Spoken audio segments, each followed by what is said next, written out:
Assalamualaikum warahmatullahi wabarakatuh. Pada kesempatan kali ini kita akan kembali membahas tentang khilafatul muslimin. Ini menjadi penting dikarenakan sebagian anggota khilafatul muslimin menghubungi saya dan mereka ingin bertaubat, ingin keluar katanya dari khilafatul muslimin. Tapi mereka memang selalu didoktrin apabila mereka keluar maka mereka murtad. Jadi perlu kita ketahui bersama bahwasanya khilafatul muslimin adalah firqah, kelompok yang merekrut anggota dan mereka mewajibkan anggota mereka untuk taslim. Apa itu taslim? Ikrar masuk Islam. Jadi di sini ada semacam doktrin bahwasanya orang yang belum taslim itu berarti dia belum Islam. Makanya ketika orang mau masuk khilafatul muslimin dia mesti taslim. Nah, setelah dia taslim, masuk Islam, baru kemudian mereka akan dibina, lalu dikaderisasi, lalu kemudian mereka berbaiat. Baiat ini untuk mengakui kepemimpinan di khilafatul muslimin.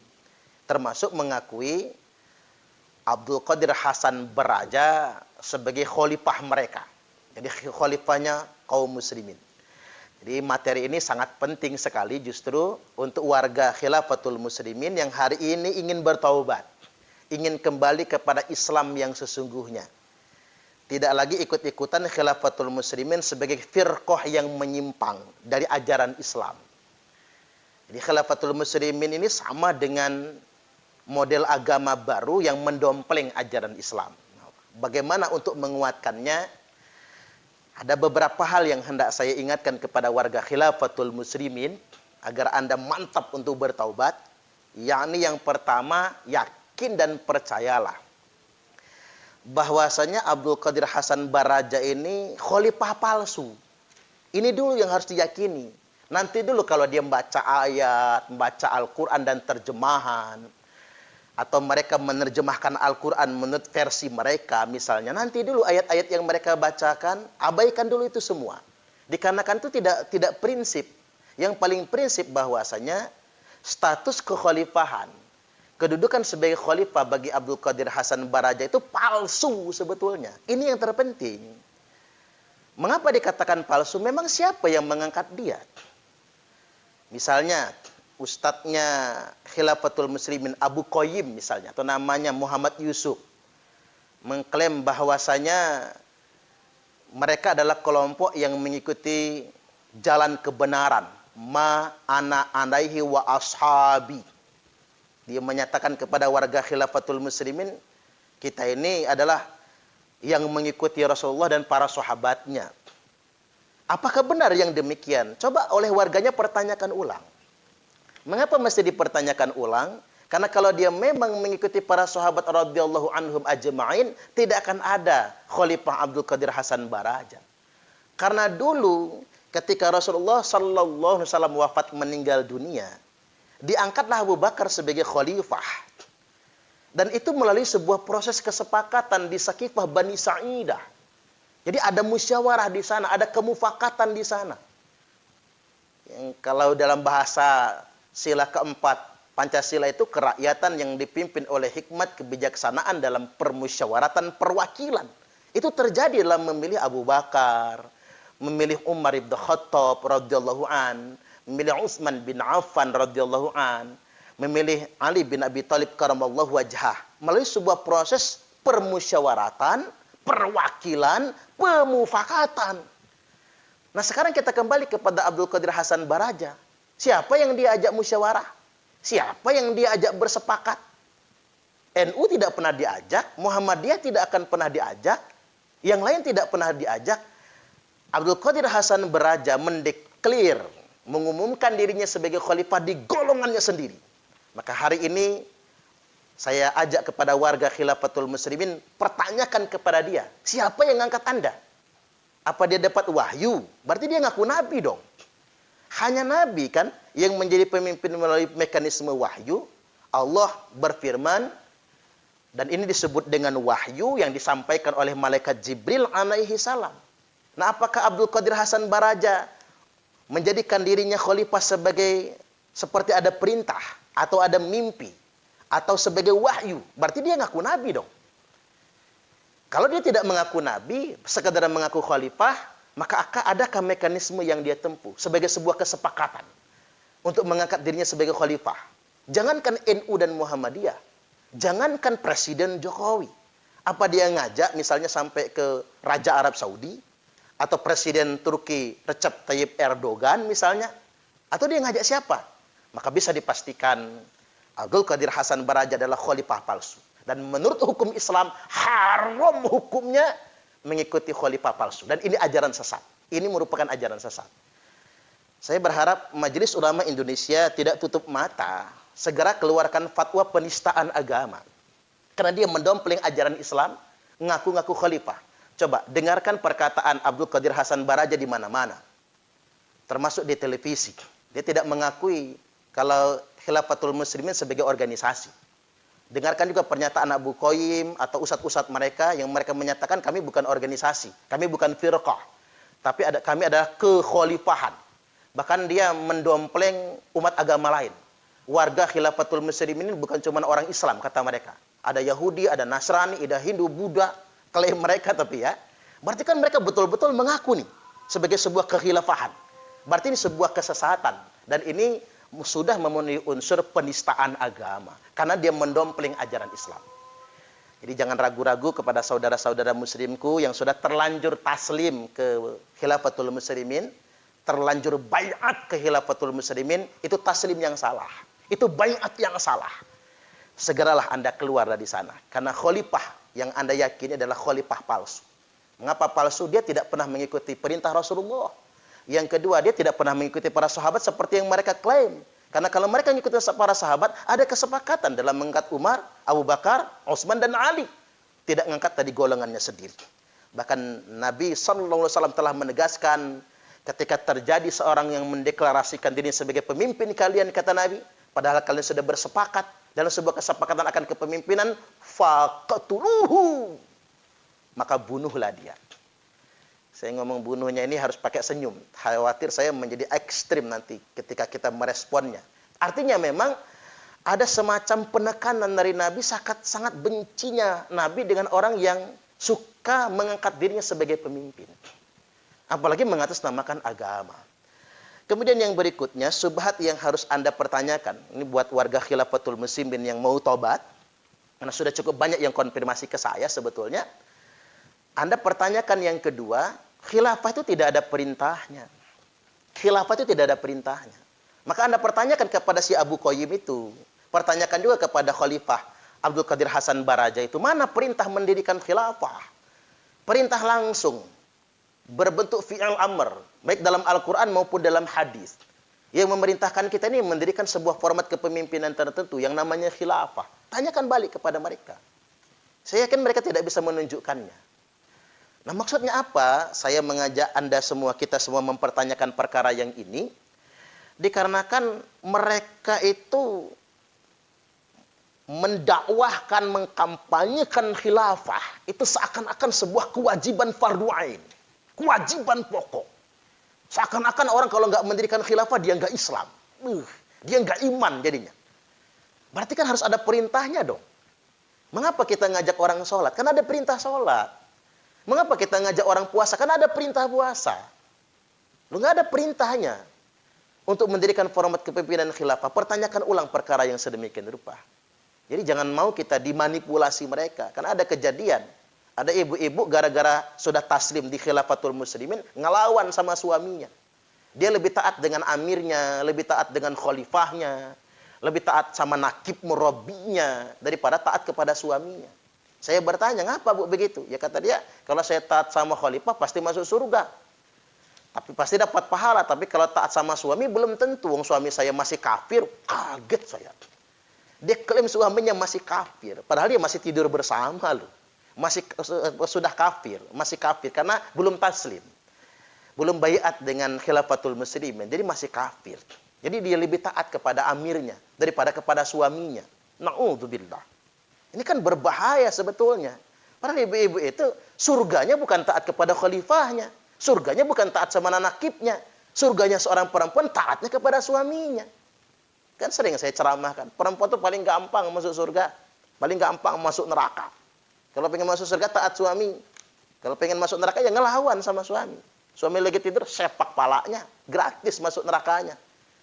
Kok kemudian diajari di khilafatul muslimin melawan suami, kemudian demi mentaati amirnya. Ini harus dipertanyakan kepada mereka. Perkara yang kedua. Perkara yang ketiga, klaim Abdul Qadir Hasan Baraja yang saya lihat di salah satu stasiun televisi, yang didebat oleh sahabat saya, Cak Islah Bahrawi. Saya apresiasi kepada Cak Islah Bahrawi, yang dengan tegas dan berani menelanjangi kebobrokan manipulasi pemahaman keagamaan yang dikampanyekan oleh khilafatul muslimin. Saya lihat Baraja di situ mengatakan apa? Kata dia mengklaim sesudah Nabi, pemerintahan yang paling sah adalah khilafah. Maka selain itu kata dia berdosa, haram. Jadi kalau nggak menegakkan khilafah, maka kita berdosa. Maka itulah sebabnya mengapa saya, kata dia, ngajak umatnya, rakyatnya, dan para sahabatnya untuk menegakkan khilafah. Dikarenakan kata dia itu perjuangan yang disyariatkan. Nah ini manipulasi, ini kebohongan. Ya. Jadi kenapa kita adakan kelompok khilafah lagi untuk mempersatukan umat Islam? Allah dan Rasulnya mewajibkan umat Islam bersatu dan mengharamkan perpecahan. Bagaimana cara bersatunya? Kata Rasulullah, zaman dahulu umat beriman bersatu di bawah Nabi. Setelah aku ini nggak ada Nabi lagi, kata Rasulullah. Lalu siapa yang mempersatukannya? Namanya khalifah. Di atas sejarahnya ribuan tahun. Lalu kita tinggalkan. Ini masalahnya dosa, bukan menentang negara. Karena ini manipulasi, ini kebohongan. Dapat dari mana dia? Dan dia mengklaim kekhalifahan Islam itu sudah berlangsung ribuan tahun. Nah ini kita pasti serahkan perkara yang sedemikian rupa. Khususnya warga khilafatul muslimin, begini cara menjawabnya. Ini ada hadis sahih. Anda bisa rujuk. Khawatir kalau saya ini berdusta kepada Anda. Ini ada hadis sahih. Ini dalam kitab Sunan At-Tirmidzi. Lihat covernya. Ini, kitab ini murah karena cetakan Indonesia. Jadi nggak perlu, tapi isinya sama dengan cetakan dari manapun. Sunan At-Tirmidzi di jilid yang ketiga. Anda bisa lihat di jilid yang ketiga. Di jilid yang ketiga bab 41 untuk rukum hadis 2326. Saya bacakan keterangannya, ini dari Safinah radhiyallahu an, dia berkata, qala Rasulullah sallallahu alaihi wasallam, telah bersabda Rasulullah sallallahu alaihi wasallam, al khilafatu fi ummati 30 sanah. Kekhilafahan di tengah-tengah umatku itu hanya 30 tahun. Coba lihat, ini hadisnya yang saya lingkari. Kekhilafahan di tengah-tengah umatku itu hanya 30 tahun. Jadi kalau Baraja mengatakan setelah kenabian itu adalah khilafah, itu benar. Sampai di situ benar. Tetapi dia berbohong, hanya khilafah yang disyariatkan. Dan sampai ribuan tahun. Padahal Nabi mengatakan kekhilafahan setelah nubuah itu hanya 30 tahun. Mengapa dihitung 30 tahun? Coba kita hitung. Imsik anaika khilafata Abi Bakrin. Hitung masa kekhilafahan Abu Bakar. 2 tahun. Kemudian yang berikutnya, wa khilafat Umar. Kekhalifahan Umar 10 tahun. Wa khilafat Utsman 12 tahun. 2 tambah 10, 12. Tambah Utsman 12, 24. Kemudian yang berikutnya, imsik khilafat Ali. Kekhalifahan Ali 6 tahun. Jadi 24 tambah 6, pas 30 tahun. Hanya 30 tahun. Ini hadis sahih. Al-khilafatu fi ummati 30 sanah. Kekhilafahan di tengah-tengah umat itu hanya berlangsung 30 tahun. Tsumma mulkun. Habis itu kata Nabi, kerajaan. Nah, jadi berbohong mereka. Jadi Abu Qayyim, termasuk juga Abdul Qadir Hasan Baraja, yang mengatakan kekhilafahan itu berlangsung ribuan tahun lamanya, bohong. Hanya 30 tahun. Habis itu Nabi menegaskan mulkun, kerajaan. Jadi Bani Umayyah yang dimulai dari Muawiyah itu kerajaan. Mengapa dikatakan kerajaan? Monarki absolut. Nabi menyebutnya mulkan abbon. Monarki absolut. Bapak raja, ganti anak, ganti cucu, ganti cicit, sepupu dan lain sebagainya. Sampai berganti ke Bani Abbasiyah. Ratusan tahun lamanya, yang katanya ribuan tahun itu. Sampai ke Turki Utsmani, itu kerajaan semua. Itu bukan khilafah. Yang namanya khilafah, mekanisme pemilihannya sebagaimana Abu Bakar, Umar, Utsman, dan Ali. Bukan sebagaimana Bani Abbasiyah, Bani Umayyah. Termasuk juga Turki Utsmani dan lain sebagainya. Nah ini juga bentuk kebohongan untuk memanipulasi orang awam. Jadi memang menggunakan bahasa agama untuk memanipulasi orang awam itu paling gampang. Lalu mereka mengharam-haramkan demokrasi. Padahal sebetulnya Nabi sudah tegaskan, setelah kekhalifahan 30 tahun lamanya itu, thumma yakunu mulkan abbon, akan diganti dengan monarki absolut. Fayakunu masyaallahu ayyakun, di mana zaman kerajaan ini adanya atas takdir dari Allah. Jadi kerajaan kalau zaman sekarang semisal kerajaan Saudi Arabia, itu kan kerajaan bukan khalifah. Karena apa? Berdasarkan keturunan. Sekarang rajanya Raja Salman. Nanti turun kepada putra mahkota Muhammad bin Salman. Nanti beliau wafat digantikan oleh anaknya lagi. Itu namanya mulkan abbon, monarki absolut. Tapi satu hal yang harus kita sadari, adanya monarki absolut ini pun atas takdir dari Allah. Jadi kita tidak bisa mengingkarinya. Kemudian yang berikutnya, zaman kerajaan akan berakhir. Bani Umayyah, Bani Abbasiyah, sampai Turki Utsmani akan berakhir. Tsumma takunu mulkan jabariyah. Maka hadirlah zaman demokrasi bebas. Demokrasi modern. Yang dimulai dari mulkan jababirah, zaman penjajahan, Belanda, Inggris, Portugis, Jerman, dan sebagainya. Lalu terjadilah demokrasi modern. Saya perlu sampaikan kepada warga Khilafatul Muslimin, demokrasi modern yang salah satu wujudnya adalah negara kesatuan Republik Indonesia ini adalah takdir Allah. Dan Nabi sudah sampaikan itu. Fatakunu masyaallahu antakun, zaman demokrasi ini hadirnya atas takdir dari Allah. Jadi mengharam-haramkan demokrasi sama saja mengharam-haramkan hadis Nabi. Sama saja mengingkari Allah Ta'ala dan Rasulnya. Karena tidak percaya dengan takdir Allah. Sekali lagi, tsumma takunu mulkan jabariyah. Hadirlah demokrasi modern, zaman pemerintahan bebas. Fatakunu masyaallahu antakun. Zaman demokrasi ini hadirnya masyaallah, atas kehendak, takdir dari Allah. Jadi buat warga Khilafatul Muslimin, kalau Anda ingin keluar, silakan keluar. Karena demokrasi nggak haram. Karena ini takdir dari Allah Subhanahu wa Ta'ala. Bahkan sebetulnya begini, daripada sistem kerajaan Bani Umayyah, Bani Abbasiyah, sistem demokrasi lebih mendekati sistem khilafah Islamiyah. Zaman Abu Bakar, Umar, Utsman, dan Ali. Karena demokrasi adalah zaman pemilihan. Sama dengan Abu Bakar dipilih, Umar dipilih, Utsman dipilih. Ini penting untuk menyadarkan. Baik, kemudian kita lanjutkan kepada keterangan subhat yang berikutnya. Nah, Khilafatul Muslim ini gampang betul untuk takiyah. Gampang betul untuk takiyah. Misalnya cara ngelesnya Abdul Qadir Hasan Baraja di TV saya lihat, kata dia, kami ini tidak melawan tanah air. Kami ini cinta tanah air. Itu cara takiyah. Dia nggak pernah menyebutkan NKRI, Negara Kesatuan Republik Indonesia. Nggak pernah dia mengatakan itu semua. Ini karena cara dia takiyah sebetulnya. Dia tanah air gitu ya. Untuk membela tanah air. Ini malah dituduh menentang tanah air, kan lebih lucu.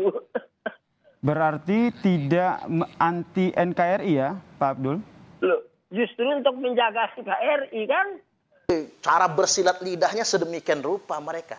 Mereka itu tetap meyakini NKRI ini negara tauhid sebetulnya. Negara kafir. Nah, coba kita ingin dengarkan pengakuan warga Khilafatul Muslimin yang bertaubat ya. Penting untuk kita dengarkan di sini. Pengakuannya sedemikian rupa. Nanti bisa kita dengarkan. Orang itu peraturan KRI ini harusnya kan Kita ulang dulu. ya. Assalamualaikum Pak. Ya, kalau kita amati dari yang video ini memang nggak sama omongan Pak Abdul Qadir Hasan Baraja itu dengan kenyataan di lapangan begitu. Iya. Lapangan itu mereka nggak ada itu cinta NKRI nggak ada. Tuh. Saya kan nanya pernah, kalau proklamasi ada nggak di kampung Ilapa itu pasang-pasang bendera? Nggak pernah, nggak mau orang itu. Yang jelas yang mereka menganggap NKRI ini togut. Gaji saya ini kan gaji orang pensiun dari pegawai negeri, dibilang gaji dari togut. Bayangkanlah. Begitu. Jadi disitulah saya junak itu jadi. Jadi baru tahu, tadinya saya nggak tahu gitu kan. Jadi di situ, jadi kalau omongan ke tengah dukungan NKRI itu bohong gitu. Iya. Mereka tuh nggak dukung NKRI, nggak ngomongin NKRI ini togut. Iya. Jadi di situ aja menurut saya itu. Ya cita-citanya mau mempersatukan umat Islam. Kalau menurut saya juga ya itu kata antum itu berkedok agama ya disitulah untuk mereka beraktivitas, mengakumulasi dana dan sebagainya. Saya kira itu. Tapi yang jelas itu kalau katanya cinta NKRI itu nggak ada itu. Iya. Sebab mana pernah mereka itu bawa bendera merah putih, pasang bendera merah putih, paling anti. Jadi memang betul artinya dia pengen menegakkan sesuatu di rumah orang. Enggak juga menghormati peraturan rumah orang, yaitu peraturan NKRI ini harusnya. Kan saya sudah pernah ngusulin, kalau mau bagus-bagus, bawa bendera merah putih, ada kerjasama dengan pemerintah. Kemudian maksudnya dijelaskan dengan pemerintah, gitu kan. Baru pemerintah ngedukung, baru bisa kalau mau bikin seperti kehilapan, misalnya seperti kayak Vatikan begitu maksudnya. Bersatunya umat Islam sedunia itu. Tapi kalau kayak begini, ngomongin NKRI togut lah segala macam-macam, ya sudah. Itu namanya mau ngelawan pemerintah. Kira-kira begitu, Ustaz. Ganti. Ya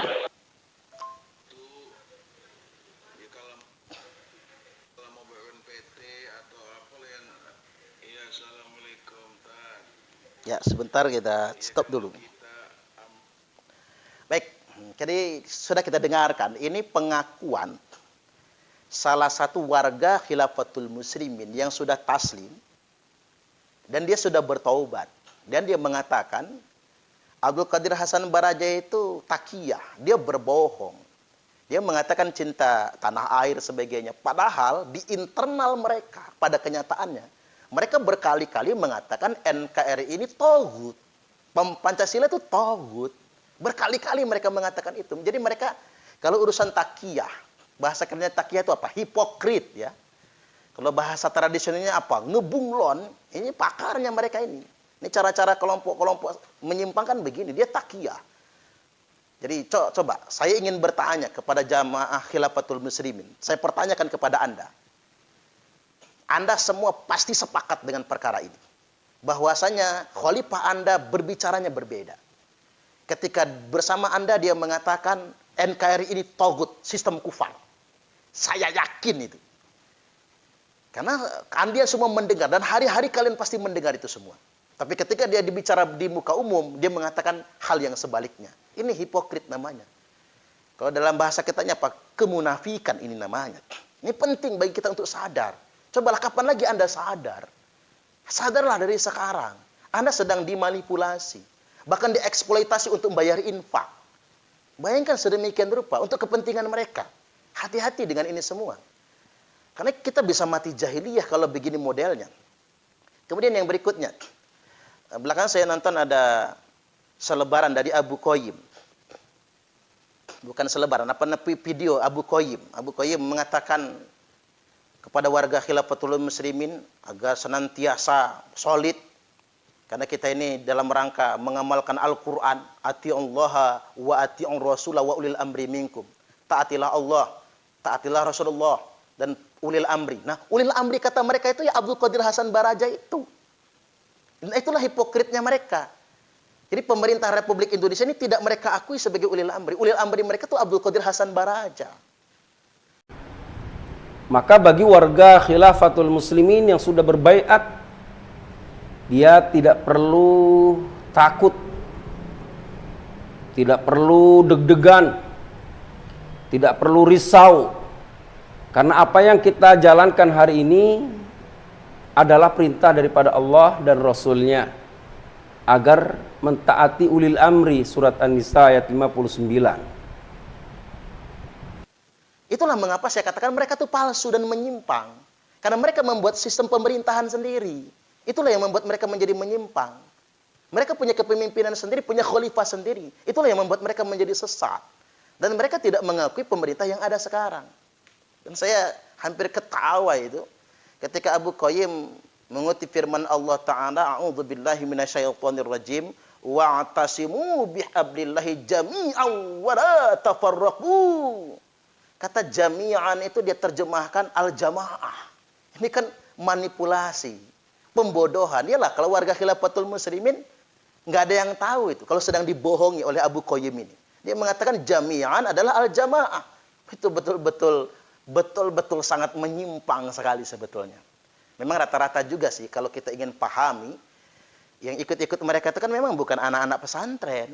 Ya, kalau anak-anak pesantren yang sudah biasa ngulang kitab kuning nggak bisa dimanipulasi. Jadi saya perlu sampaikan juga kepada kaum muslimin yang ada di Indonesia, kalau Anda tidak benar-benar belajar ilmu alat, belajar nahwu shorof, sebagainya, belajar tafsir, ya juga harus hati-hati dong dengan orang yang mendakwahkan agama, tapi justru malah memanipulasi macam orang-orang ini. Kita mesti waspada. Saya ingin bacakan profilnya dua orang ini. Pertama Abdul Qadir Hasan Baraja, agar kita semua tidak terjebak lagi. Abdul Qadir Hasan Baraja ini lahir pada tanggal 10 Agustus 1944 di Taliwang, Sumbawa. Baraja ini fam ya. Fam berarti dia berasal dari fam Arab ya. Kemudian dia 2 kali ditahan dan telah mengalami 2 kali penahanan. Pertama pada Januari 1979 berhubungan dengan teror Warman. Ditahan selama 3 tahun. Jadi dia pernah masuk bergabung di kelompok teror Warman Warsidi yang dulu sangat mencekam ya. Di pelariannya juga di Lampung sini. Kemudian kedua ditangkap dan ditahan kembali selama 13 tahun. Jadi 3 tahun dia ditahan kasus gembong teroris Warman Warsidi. Kemudian ditangkap dan ditahan kembali selama 13 tahun kemudian, 13 tahun lamanya, berhubungan dengan kasus bom di Jawa Timur dan Borobudur pada awal tahun 1985. Ini pengeboman Candi Borobudur. Kemudian setelah keluar dari penjara, Abdul Qadir Hasan Baraja mendirikan Khilafatul Muslimin, sebuah organisasi. Kita nyebutnya organisasi. Kalau dia nggak ngaku organisasi, mereka mengatakan kami kekhalifahan umat Islam. PD-nya sebegitu. Yang bertujuan untuk melanjutkan kekhalifahan Islam pada tahun 1997 dia melakukannya. Selanjutnya ikut mendirikan Majelis Mujahidin Indonesia (MMI). Ia ikut ambil bagian dalam mendirikan Majelis Mujahidin Indonesia pada Agustus tahun 2000, tetapi tidak aktif. Mengapa dia tidak aktif di pengurusan MMI atau tidak menjadi pengurus? Karena dia ingin jadi pemimpin, ketuanya. Karena dia nggak dipilih jadi ketua, maka dia pengen jadi ketua sendiri, khalifah di Khilafatul Muslimin. Kelompok-kelompok radikal begini ini memang mereka itu terpecah belah. Ada banyak firqah-firqahnya mereka. Mengapa mereka cenderung berpecah belah? Karena setiap pemimpin mereka ingin menonjolkan diri. Kayak HTI, dia ingin jadi pemimpin. JAD, dia yang ingin jadi pemimpin. Sama juga dengan kelompok ini. Dia yang ingin jadi pemimpin. Kemudian yang berikutnya, Abu Qayyim. Atau disebut dengan Yusuf Muhammad. Sebagai pengurus pusat Khilafatul Muslimin. Siapa itu Abu Qayyim? Muhammad Yusuf alias Abu Qayyim merupakan tokoh yang aktif memberikan ceramah dalam kegiatan kelompok Khilafatul Muslimin. Dia pernah membagikan postingan terkait dengan syiar Khilafatul Muslimin pada tanggal 6 Desember 2021 di Polda Lampung. Dia memiliki akun Instagram dan menjadi pengikut Farid Omar Okbah, anggota teroris Jamaah Islamiyah. Kemudian dia memiliki akun media sosial Twitter dan pernah menggunakan foto profil logo ISIS. Dan terlibat dalam berbagai macam kegiatan yang lainnya. Dan termasuk berteman dengan Abu Rara yang nusuk Pak Wiranto. Ini jadi hati-hati dengan kelompok-kelompok ini. Jadi kita mesti waspada semua. Kemudian yang berikutnya, selanjutnya apa sikap kita? Sikap kita untuk masyarakat, kita waspada dan belajar agama yang benar, jangan mudah ikut-ikutan kelompok yang menyimpang tentunya. Dan jelas ini menyimpang, dan saya berharap Majelis Ulama Indonesia sebagai wadah silaturahim para ulama, hendaklah mengeluarkan fatwa. Karena khilafatul muslimin mendompeng ajaran Islam dan berdampak memanipulasi masyarakat kaum muslimin yang awam, ini termasuk perbuatan penistaan agama. Segera fatwakan sesegera mungkin. Karena bagaimana? Kelompok apapun pasti ada pengikutnya dan mereka selalu merekrut. Namanya orang awam, mudah sekali dimanipulasi, apalagi yang merekrut pakai Al-Quran. Dia pikir kalau bicara tentang Al-Quran pasti benar semua. Padahal Al-Quran menurut penerjemahan hawa nafsu mereka. Kemudian yang berikutnya, bagaimana sikap pemerintah? Kalau kita ingin tahu betapa menyimpangnya khilafatul muslimin ini, nah ini juga himbauan kepada warga khilafatul muslimin, seandainya Abdul Qadir Hasan Baraja ini tinggal di Arab, karena dia memang orang Arab kan, famnya Baraja, jadi secara suku dia suku Arab. Seandainya tinggal di Arab Saudi, dan dia mendeklarasikan dirinya sebagai khalifah di Arab, dia deklarasi di sana dan dia mendirikan khilafatul muslimin di Arab, saya yakin 1000% pasti dieksekusi mati oleh kerajaan Saudi Arabia. Jadi bukan cuma saya, ulama-ulama di Arab, termasuk pemerintah Saudi mengatakan ini khalifah palsu. Dan hukum di Arab itu tegas sekali. Agar aliran-aliran sesat tidak berkembang, mereka eksekusi mati. Kalau nggak percaya, jajal. Baraja pergi ke Arab dan mendeklarasikan diri sebagai khalifah. Kelar, ya saya yakin kelar. Ini untuk menguji. Jadi jangan sampai gara-gara berkedok demokrasi modern di Indonesia ini, orang menjadi semena-mena. Berkumpul dan bersarikat, tapi memanipulasi umat atas nama agama.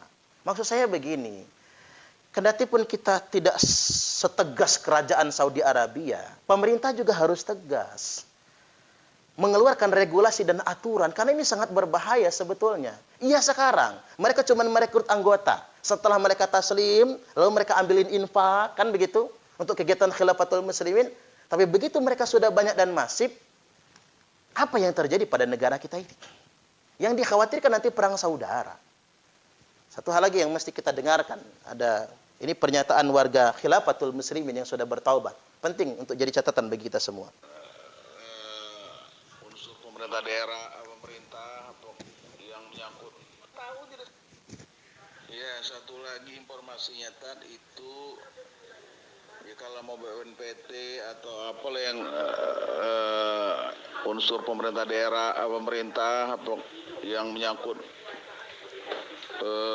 pendidikan, itu pondok-pondok pesantren mereka itu perlu dievaluasi. Menurut saya informasinya itu. Betul. Itu apa materi yang dikasih di sana itu? Pondok-pondok pesantrennya banyak itu. Saya kan pernah nyaranin, perlu dong dikasih materi nilai-nilai kebangsaan, begitu kan, cinta tanah air. Itu nggak ada materi yang kayak gitu, nggak ada. Iya, jadi nanti orang itu bisa dididik, akhirnya takfiri itu. Jadi, kalau mau itu coba dievaluasi pondok-pondok itu apa materi yang mereka kasih. Sebab sekolah mereka itu kan nggak sama seperti kayak sekolah kita ini. SD-nya kalau nggak salah 3 tahun, SMP-nya 2 tahun, 5 tahun kan udah itu. SMA-nya 2 tahun, 7 tahun, kuliahnya 2 tahun, jadi 9 tahun jadi sarjana, itu sekolahnya. Nggak standar, iya. Apa yang materi dia ini yang paling bombastis itu, yang paling bahaya itu saya kira nanti kader-kader yang anak-anak lulusan itu, yang lulusan pondok-pondokan dari mereka itu, banyak itu di Taliwang sana ada, di Bekasi, di mana lagi di Aceh kalau nggak salah ada, terus di mana lagi di Lampung yang paling banyak itu. Anak-anak kan kecil, kalau masih dimasukin materi-materi apa, ya mungkin materi agama iya. Tapi kalau saya lihat juga mereka ini bukan asma aja, bukan. Iya. Bukan asma aja. So, mereka nggak mau ngadain maulid itu, nggak ada itu. Menurut orang nggak ada. Ya kayak kita ini yang yasinan tahlilan kayak gaya NU itu nggak ada itu. Orang itu nggak mau. Iya. Jadi mirip-mirip Wahabi juga ajarannya itu. Emang Wahabinya. Nah, jadi kalau mau lagi lebih mendalam lagi di eksplorasi, saya kira ya itu pondok-pondok mereka itu apa isinya itu. Yang takutnya itu anak-anak itu dididik hal-hal yang menjurus benci dengan pemerintah akibatnya. ngebenci negara ini, ngebenci pemerintah itu yang bahayaian gitu. Memang sekolahnya gratis. Karena didukung sama jamaah-jamaah yang ikut ini kan ada iurannya tiap bulan dan satu hari 1.000 itu. Setiap anggota yang bergabung itu kan diminta infaknya 1.000 satu hari minimal itu. Jadi ngedukung itu. Maka sekolahnya gratis gitu. Iya.